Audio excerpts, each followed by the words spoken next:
Well, it's been a while since we had a sermon on the Ten Commandments. We're covering them, one at a time or two at a time. And we're up to now the 7th and 8th commandments, looking at them a little more closely than what often is done. We generally memorize the Ten Commandments, but they're much deeper than what they seem. And you read texts like we had in our scripture reading, where the psalmist said he thought about God's commandments all day, day and night. Well, what is there to think about that much? It's because they're very deep. In fact, if you were to boil down the message of heaven to earth to its you might say its most compact form, it would be the Ten Commandments. Everything else in the Bible is illustrating the Ten Commandments or expanding the Ten Commandments and helping us to see what it really means. And even when we come down to our day, that the further explanations that we have received all come from the Ten Commandments. So they are something that we can think about very deeply. The 8th commandment, or the 7th commandment, says, "Thou shalt not commit adultery." Now, after we pass the one about honoring our parents, they're very short till we get to number 10, and that one's a little longer. Very short, but very powerful. Thou shalt not commit adultery. In Matthew 5:27 and 28, Jesus expanded this to its maximum impact on us. "Ye have heard that it was said by them of old time, Thou shalt not commit adultery. But I say unto you, that whosoever looketh on a woman to lust after her hath committed adultery with her already in his heart." Now, the reason it doesn't say that about the ladies, apparently men are more visually stimulated, and so it's in the framework of men. But there are some women that have that same problem, so it would apply there as well. I can remember as a young man, college age, I was working for the Adventist Hospital in Washington. It's actually Tacoma Park. And I had a supervisor, her name was Dorothy Lindsay, and she took a special liking to me, and so that was a blessing in some ways. But one day, they were taking me over to their house to visit with them, and a lady was walking down the street, and I guess her husband turned to look at this woman, and I couldn't believe what she said. She said, "It's okay if you look, just you can't touch." And I thought, what kind of counsel is that? Now, as far as I know, they had a good marriage and they stayed together. But the Lord is telling us that this commandment is really not just talking about the physical act of adultery, but it is talking about any action that is impure. It's talking about any thoughts that are impure, any thoughts that would be considered unfaithfulness to our partner if we're married. Any of those things are covered in this commandment. And this, unfortunately, is one of the big struggles, especially that men have. It's a big struggle, but God is able to give us the victory. And I always like to say, as we look at the commandments, that you cannot look at them deeply and come away saying, I am a complete commandment keeper. They reveal that we are commandment breakers. But the good news is, if you have allowed Jesus to take charge of your life, you have his righteousness in place of your weakness. Now, he doesn't cover things that are done on purpose, but he does cover those things that people are determined to conquer, and they haven't quite gotten to the place where they conquered it all yet, but he sees that they're progressing, they're making advancement, and he covers them while they are moving forward until they gain the victory over that particular sin. And of course, he covers our ignorance. If there's some aspect that we don't realize yet or understand, he covers that as well with his righteousness. And we don't have to feel unacceptable to him. We are acceptable to him through the perfect righteousness of Jesus. But because he treats us so good, we are eager to become what we read and to fulfill it all through his power. Again, we can't do it in our power, but through his power, we are able to practice the commandments fully.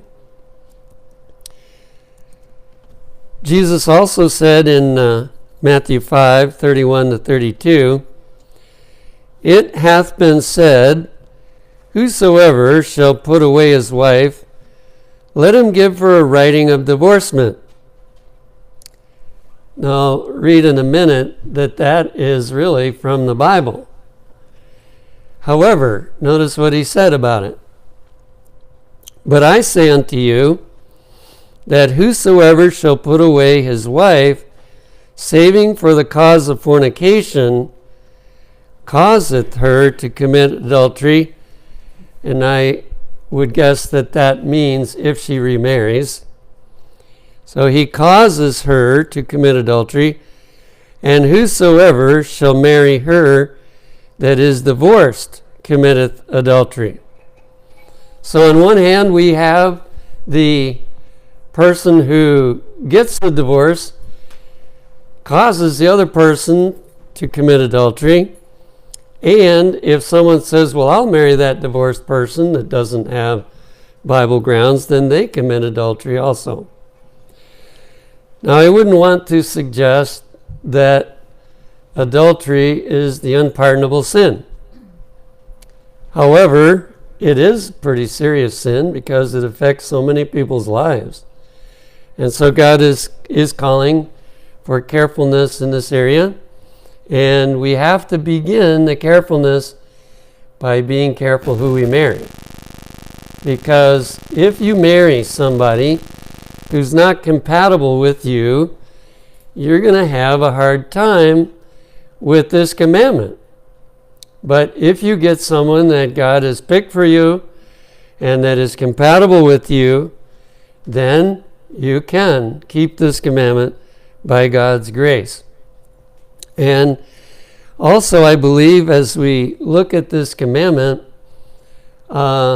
unfortunately, people are finding excuses why the Bible doesn't mean what it says. And so I've had to counsel a number of people on this issue, and almost every case, somebody else, some other pastor, has told them the opposite. And so they end up, thinking, well, which counsel do I like the best? And they usually follow the other pastor's counsel. But the only counsel I can give is what God gives. And I believe that it is possible. And even in case there's someone that is married to someone that you're not very compatible with, God has the power to make you compatible. It's not the most ideal, but he can do it. And it has happened to a number of people that they have become happy even though they weren't too compatible in the beginning. It does take a lot of work, but it's better than going against God's word. So, and I also read an interesting little note in the Reader's Digest. There was a doctor that would give counsel to marriages that were in trouble. And as she started out in her career, her message was, get rid of the bum. You know, if you're not happy with him or you're not happy with her, get rid of them and get somebody else. But she said, I had to change my advice. As she watched the results of that kind of advice, she had to start telling people, you better fix up your own marriage. Don't even consider divorce. Fix it up. Find a way to make it work. And rather than divorcing, because it's worse on us and everyone else connected with us to divorce. And so God is giving us not just a rule, but he's saying, listen, in the end, if you will follow this, you'll be the happiest that you can be. Now, what Jesus was referring to was back in Deuteronomy 24, verses 1 and 2 and onward. When a man hath taken a wife and married her, and it come to pass that she find no favor in his eyes, because he hath found some uncleanness in her, then let him write her a bill of divorcement, and give it in her hand, and send her out of his house. So Jesus was going to comment on this particular instruction. And if we're not careful, we might say, there's a discrepancy between what Jesus said and what Moses said. But we have to remember that it was Jesus that gave it to Moses. So we have to look for a way in which these two things agree. And we will notice it in a moment. But that's true. Moses did give that instruction. And Jesus reminded us, you've heard it said back then, but this is what I'm telling you. And when she is departed out of his house, she may go and be another man's wife. Going on, it says, and if the latter husband hate her, and write her a bill of divorcement, and giveth it in her hand, and sendeth her out of his house, or if the latter husband die, which took her to be his wife, her former husband which sent her away may not take her again to be his wife. After that she is defiled. In other words, for him anyway. For that is abomination before the Lord. And thou shalt not cause the land to sin, which the Lord thy God giveth thee for an inheritance. So in other words, the man better be careful that he's not just mad and sends his wife away, and then later wishes he had her back, and when he has the opportunity, gets her back. He better be careful not to do that, because he is forbidden once he divorces her and she's been married to somebody else. She's forbidden now to be taken back by him. So that was the instruction that was given through Moses to the children of Israel at that particular time. But Jesus answered that here in Matthew 19, verses 3 and onward. The Pharisees also came unto him, tempting him, and saying unto him, Is it lawful for a man to put away his wife for every cause? And you've probably heard that in this country, we don't even have to establish a cause. We have no cause divorce. And it used to be that you had to prove your spouse guilty of something.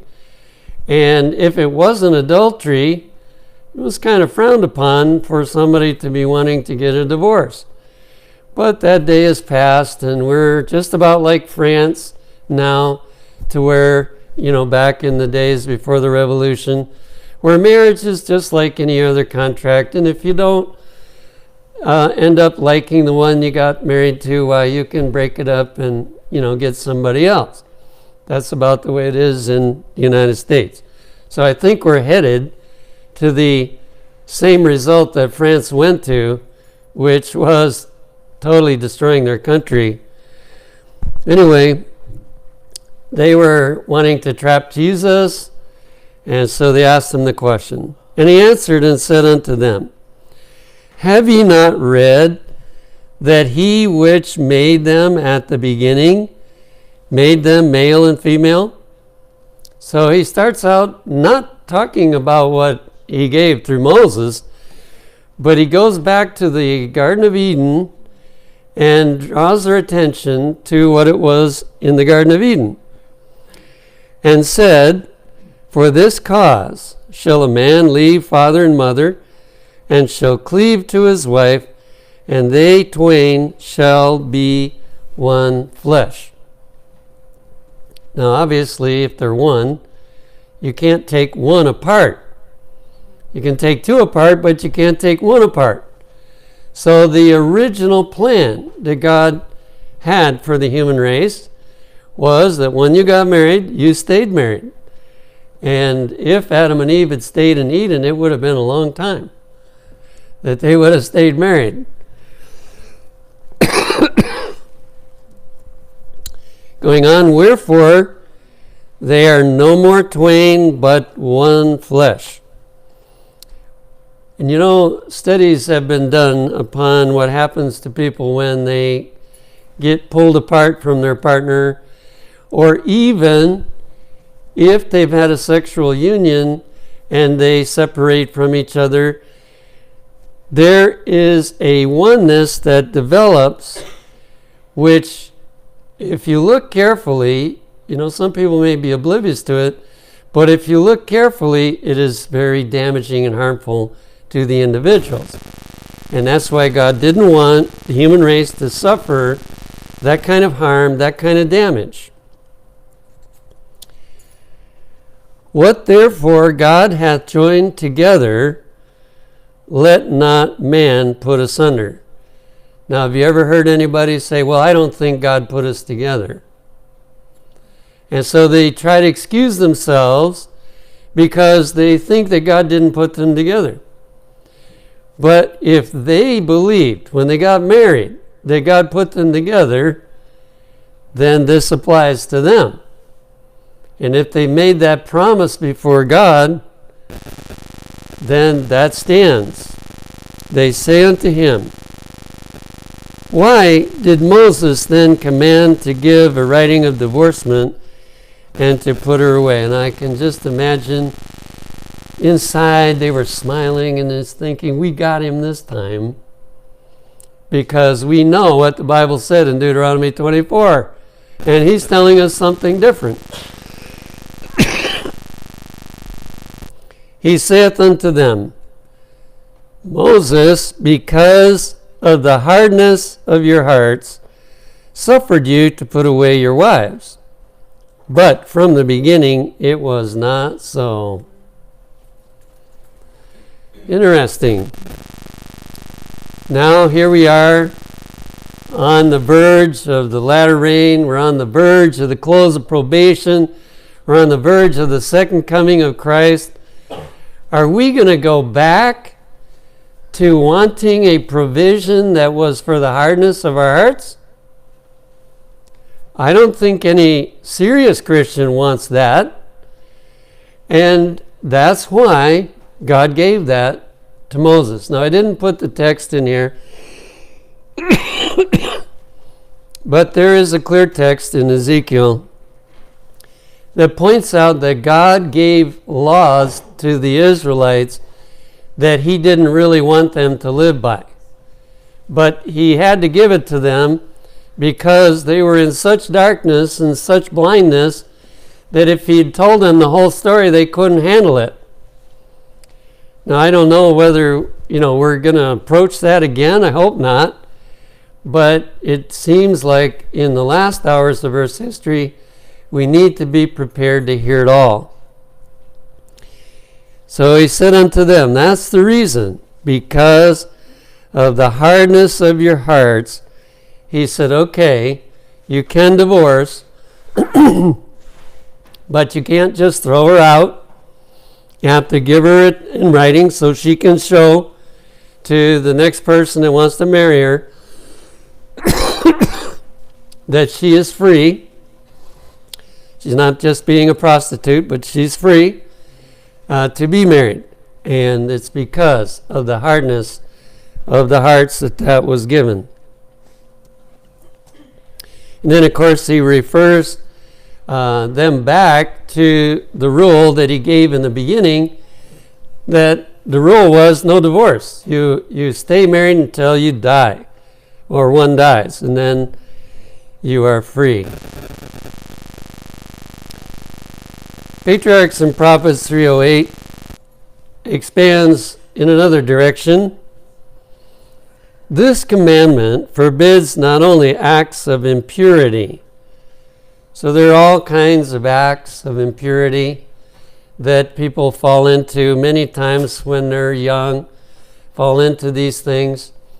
And any one of them, no matter how small it might be, are a breaking of that commandment. Because really we could word that commandment, the seventh commandment, thou shalt not act impurely. That would be another way of saying it. Adultery certainly is impure, but there are dozens of impure things today. And there are more and more people that are justifying some of those impure things. One of the ones that I've been shocked at to really hear in the Adventist Church is saying that self-abuse is okay, that it's not bad. And if we're going to start saying that, where are we going to end up? But this is not true. And we have a whole book that explains the harmful effects of that practice. Goes on to say, but sensual thoughts and desires. You might say, oh, there's no hope for me. If I can't even have a sensual thought or a sensual desire, but we have a Savior that's able to change us. And so there is hope for the person who understands and knows how to have a relationship with Jesus. Or any practice that tends to excite them. So in other words, if we do anything that excites sensuality in somebody else, we are breaking this commandment. And you know where the biggest mistake is being made today is in the way women dress. Now I realize that women don't understand how a man thinks. And after you explain to a woman how a man thinks, they think, oh, he's a filthy guy. And so they figure, hey, it's none of my responsibility. It's his problem. Because he's just not pure. And so, but God says, no, that's not true. There's two sides to this.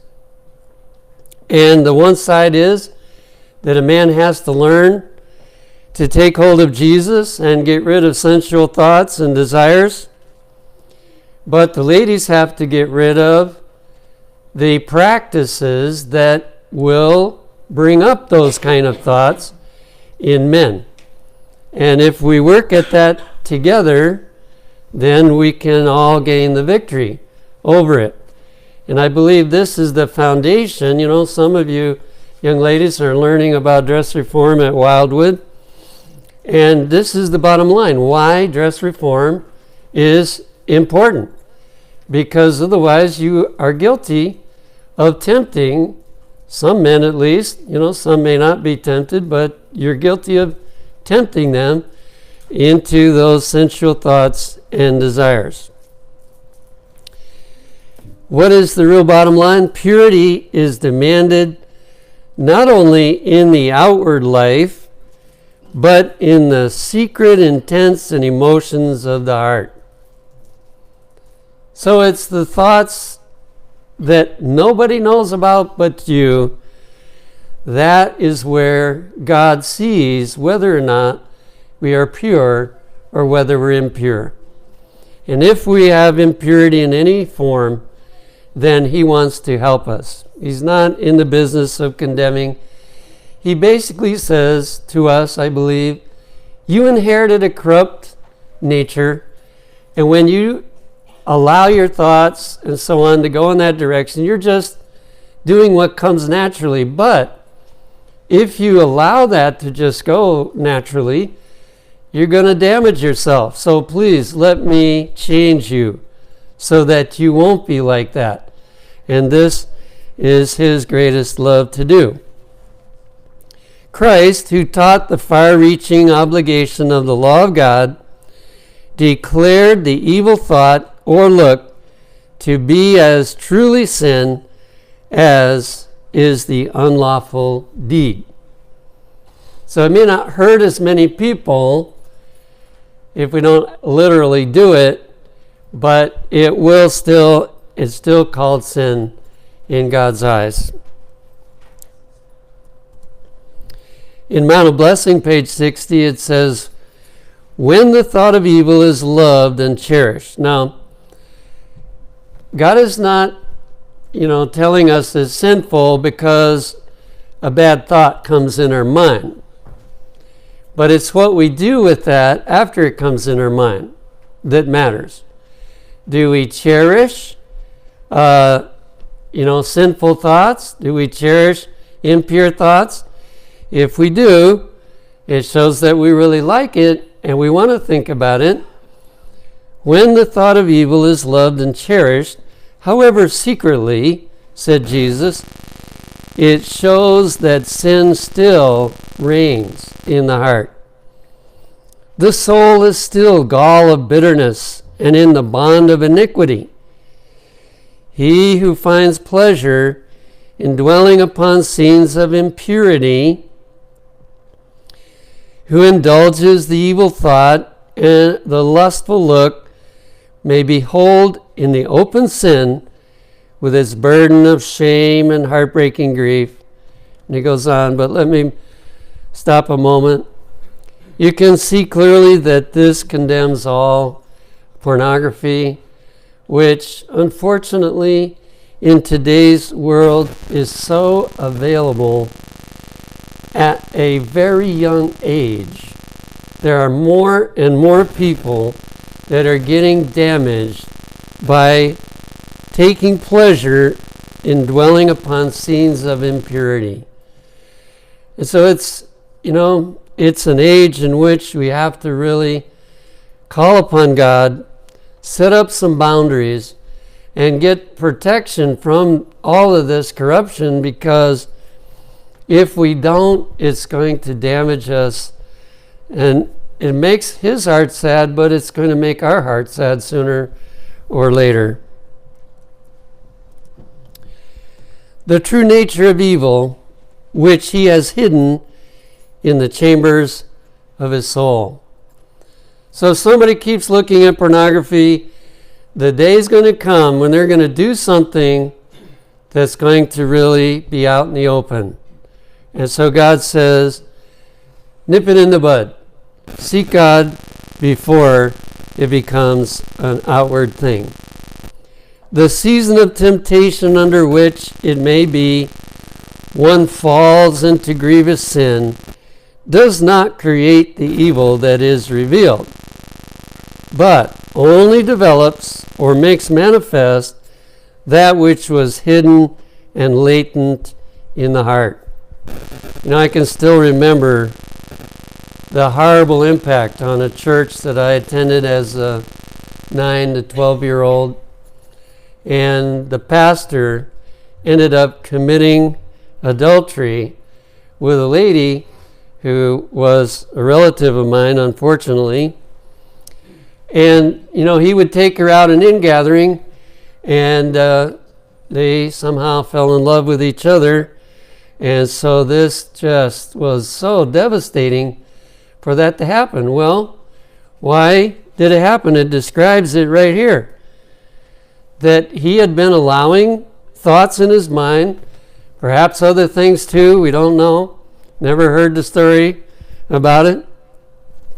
But finally, it just burst out into the open and damaged his own family seriously, and it also damaged the whole church, and it damages the image of pastors throughout the world field. When one does that, it damages. So, God does not want us to have those kind of things happen.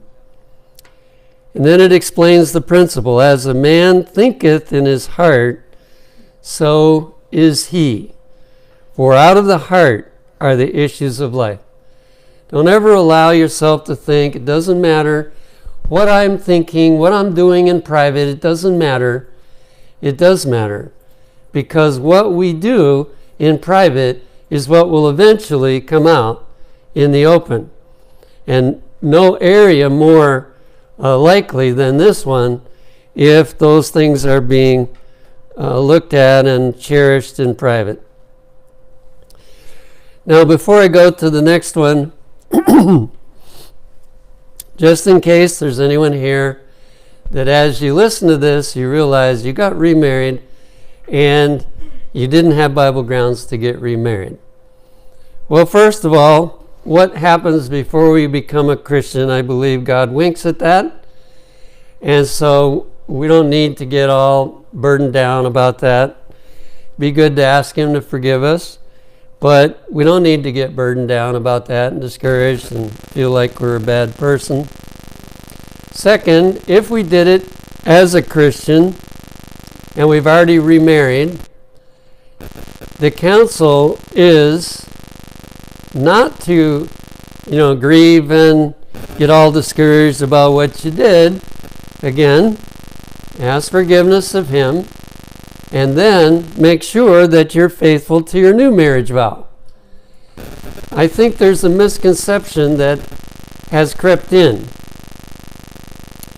And I've studied this area quite a bit, and I believe there's evidence that it's not the sexual union that is the most important. That's important, but it's not the most important. It is when two people stand before God and they take a pledge to each other until death do us part.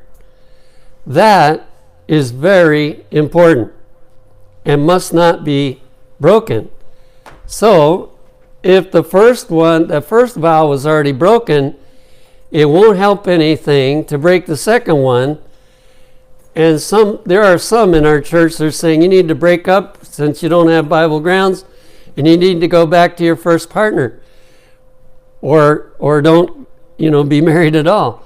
But I don't see any divine instruction in that line. Instead, it is be faithful to your second vow and ask God to forgive you whatever you did wrong in the past, and know that Jesus covers that with his righteousness, and you don't have to hang your head or feel that you're a bad person. Okay, the second commandment we'll look at, and this one's shorter. Thou shalt not steal. In Patriarchs and Prophets 3:09 it says, both public and private sins are included in this prohibition.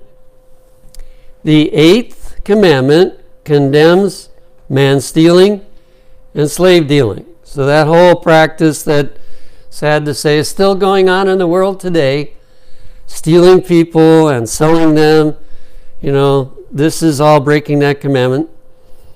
And forbids wars of conquest. Now, it doesn't say a war of defense. To defend a country is not murder, but to try to conquer somebody else's country is breaking this commandment. It condemns theft and robbery. It demands strict integrity in the minutest details of the affairs of life. Now, there are many small ways that we can be tempted to steal from somebody. And it says a little more about that. It forbids overreaching in trade. So in other words, if I'm selling something and I charge too much for it because I know there's something wrong with it, but I don't tell them, and so they pay higher price than what it was really worth, I have stolen from them. On the other hand, it says, and requires the payment of just debts or wages. So how many people are guilty of paying too little when somebody is working for them? We know that the big corporations today are just about all guilty of that. And there's a time of judgment coming because they are paying their help too little. But if we hire somebody, we need to be careful that we pay them appropriate amount. On the other hand, there are people who ignore their debts. They borrow money and then they don't bother to pay. I've still got some people that haven't paid me for what they borrowed. Well, and I even had one young lady, I sold a car to her and she wanted the title to it so she could get the the tags and everything for it. And so I said, okay. I was still young at that point. I didn't know how bad it could go. Well, once she got the title, she never paid the rest. And so there's just different ways in which people don't pay their debts. Now, if you cannot pay, there's no way you can pay, then at least talk to the person and explain to them the situation, but not just ignore debts. It declares that every attempt to advantage oneself by the ignorance. So here you're at a place and they're selling an antique for a few dollars, and it's worth $100, and you say, wow, I got a bargain. No, you just stole from them. You took advantage of their ignorance. Weakness. Wow, did I see that? Even in college, the school would come to the student and say, if you don't pay your school bill, we're going to kick you out of school. So they had a car, and they put up their car for half the price of what it was worth because they had to get the money quick. And somebody says, wow, isn't that wonderful? I can get this bargain. No, you just stole from that student. You took advantage of their weakness, the position that they were in. You took advantage of it. Or misfortune. When people have various things that cause handicaps or another kind of misfortune, so many times people will take advantage of them because they can get away with it. But God says, no, this is a breaking of the commandment. To advantage oneself by the ignorance, weakness, or misfortune of another is registered as fraud in the books of heaven. Might be good to pray and say, Lord, is there anybody that I have stolen from? If so, help me to remember it and to make it right so that I don't have fraud on my record. He's always willing to forgive, but then he's calling upon us to reach a higher standard of really thinking ahead of time what is fair, what is proper in this situation. Now, if somebody is selling an antique for $10 that's worth $200 or $300, and you tell them that's an antique, and they say, well, I still want to sell it to you for the $10, then you're not stealing from them. They made that choice. But if we take advantage of their ignorance, then it's stealing. So God is calling upon us to live on a high standard of all of our dealings with people so that we're not guilty of breaking that commandment. But remember, He covers us with His righteousness when we make mistakes. We don't mean to do something. If we learn later, we can go and try to make it right. But He forgives us and He covers us with His righteousness. May God bless each of us as we seek to become real commandment keepers.